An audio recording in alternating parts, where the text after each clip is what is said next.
முன்னாள் எம்பி மஸ்தான் கொலை வழக்கில் ஏற்கனவே 5 பேர் கைதான நிலையில் அவரது உடன் பிறந்த தம்பியும் கைது செய்யப்பட்டுள்ளார். குடும்ப சொத்து பிரச்சனையில் அவரது தம்பியே கொலையை அரங்கேற்றியது விசாரணையில் தெரிய வந்துள்ளது. மஸ்தான் கொலையின் பின்னணி என்ன?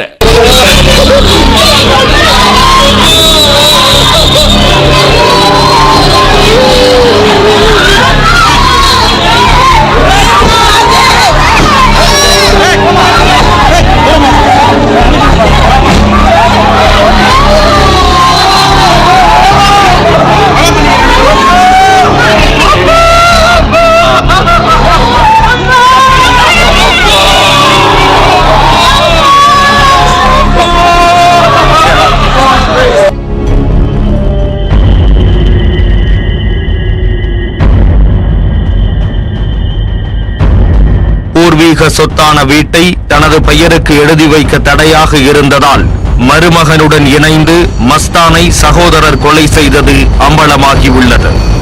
கொலை திட்டம் உருவானது எப்படி?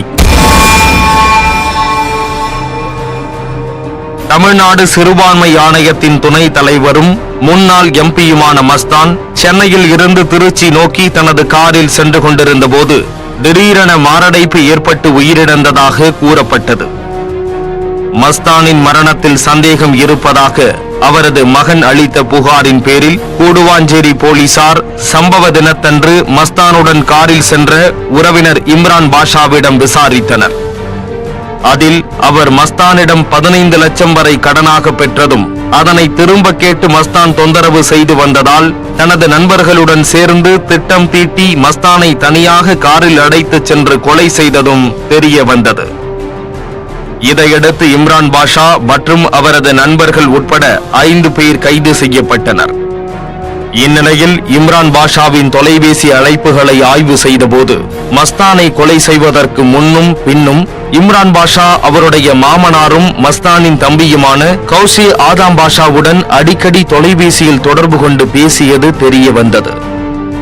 இது குறித்து இம்ரான் பாஷாவிடம் விசாரித்ததில் கொலை செய்யப்பட்ட மஸ்தானுக்கும் அவருடைய தம்பி கௌசி ஆதம் பாஷாவிற்கும் குடும்ப சொத்து சம்பந்தமாக ஏற்கனவே பிரச்சனை இருந்து வந்ததும் இம்ரான் பாஷாவுடன் கூட்டு சேர்ந்து அண்ணனை கொலை செய்ய கௌசி ஆதம் பாஷா உடந்தையாக இருந்ததும் தெரிய வந்தது. இதையடுத்து மஸ்தான் கொலை வழக்கில் 6வது நபராக அவரது சகோதரர் கௌசி ஆதம் பாஷாவை போலீசார் கைது செய்தனர். பூர்வீக வீட்டை தனது பெயருக்கு மாற்ற தடையாக இருந்ததாலும் 5 லட்சம் ரூபாய் கடனை திரும்ப கேட்டதால் மருமகன் உதவியுடன் அண்ணனை கொன்றதாகவும் கௌசி ஆதம் பாஷா தனது வாக்குமூலத்தில் தெரிவித்துள்ளார். மஸ்தான் கொலையில் அவரது தம்பி மற்றும் உறவினர்களே சம்பந்தப்பட்டிருப்பது அதிர்ச்சியை ஏற்படுத்தி உள்ளது.